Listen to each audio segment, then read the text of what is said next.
Hi friends, welcome to another episode of Annie's Fun List. Listen, we just gave you my current favorite nonfiction books, 5-ish of those. And as soon as we gave them to you, you guys shot back with your favorite nonfiction books, which I loved, and then said, now let's talk fiction. Listen, I could talk books all day, every day. I can talk fiction all day, every day, right? So that's this side of the bookshelf. Up here, you will see my collection of books for the mini BFF book club. You know, we do that every Monday night, 6 o'clock Central on my Instagram at Annie F. Downs. I read a picture book to kids on Instagram. And then here is my fiction shelf. Now, the difference for me, I'm curious to know your thoughts on this. My difference for me about fiction books is I tend to not reread them as much as I reread nonfiction.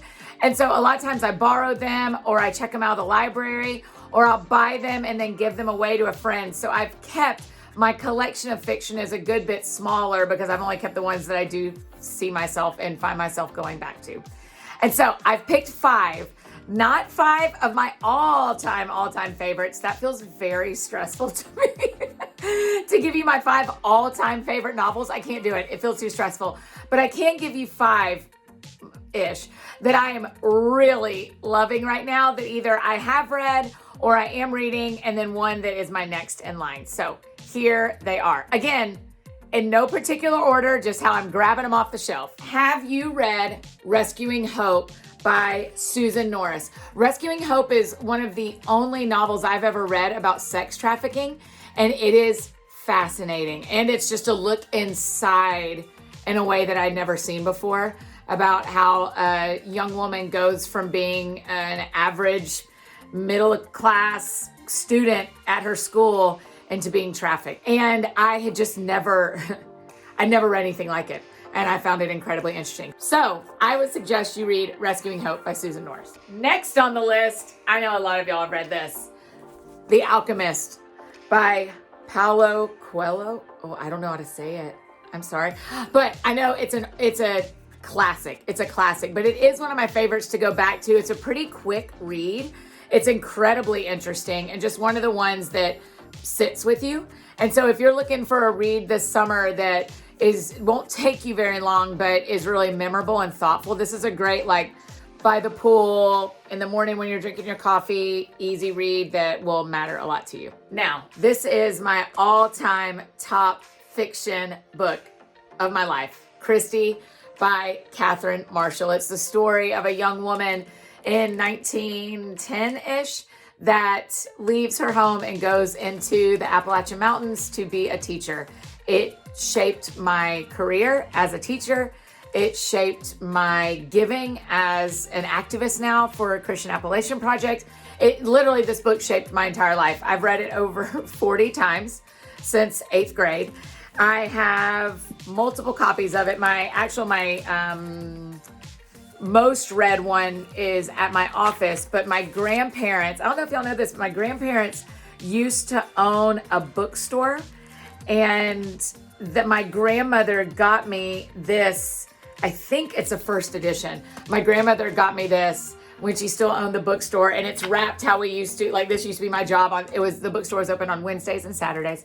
And when I would go in on Saturdays, my job would be to put this plastic on the paperbacks so they didn't rip, because as you can see, this is old. But Christy by Catherine Marshall. If you have not read Christy, I would love for you to read it. I think you'd love it. There's also a couple of different movies and TV shows around it, but all time. I might read it tonight. The newest novel from Charles Martin, The Waterkeeper. Yes. Y'all know how I feel about Charles Martin. I have no chill about Charles Martin as an author and a dude. You've heard him on the podcast. I just adore him. This book is awesome. All of his are. I have not finished. That's the real. I don't know how it ends, but I want to. But the beginning, what I've read so far, it's great. And everything by Charles Martin. I just blazed through his novels last summer, and I am looking forward to finishing this one too. I'm kind of trying to decide if I'm going to save it for vacation. I don't know. I started it and I've kind of stopped it because I want to not have anything else to worry about. Anyway, Charles Martin, The Waterkeeper. And finally, again, in no order, I don't know if you've seen Andrew Peterson is reading his young adult novels, the first two, on YouTube on his Facebook Live. So you can go listen to him read this, but this is the first of his series. It's called On the Edge of the Dark Sea of Darkness. Y'all, these books are so entertaining. They're so interesting. They're really well written. They're funny. The characters are really relatable and believable, but it's in a world that's not our world exactly. So I just could not speak more highly of Andrew Peterson and his writing, and particularly the Wingfeather Saga. And so I would suggest you get the first, there's 4 of these.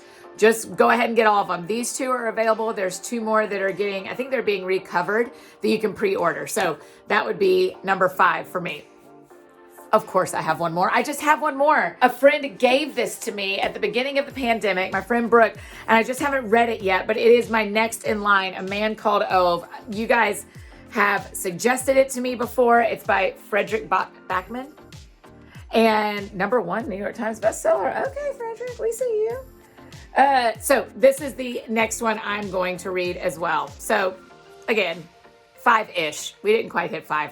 Okay, also, to be clear, none of these authors know I'm doing this. Not sponsored. Not sponsored. I'm just telling you the best books I have sitting on my shelf right now that I am just finished reading, have loved reading, or I'm getting ready to start reading. Okay, so that's my fun list. Now I want to hear your fun list. What fiction book are you reading right now? Or are you dying to start reading? Tell me about it. We're all getting to do a little extra reading right now compared to our normal busy lives. So I would love for us all to pick up a novel this summer. So tell me what you're reading. I am dying to hear. Leave it in the comments below, and I can't wait to see the list you build for us too.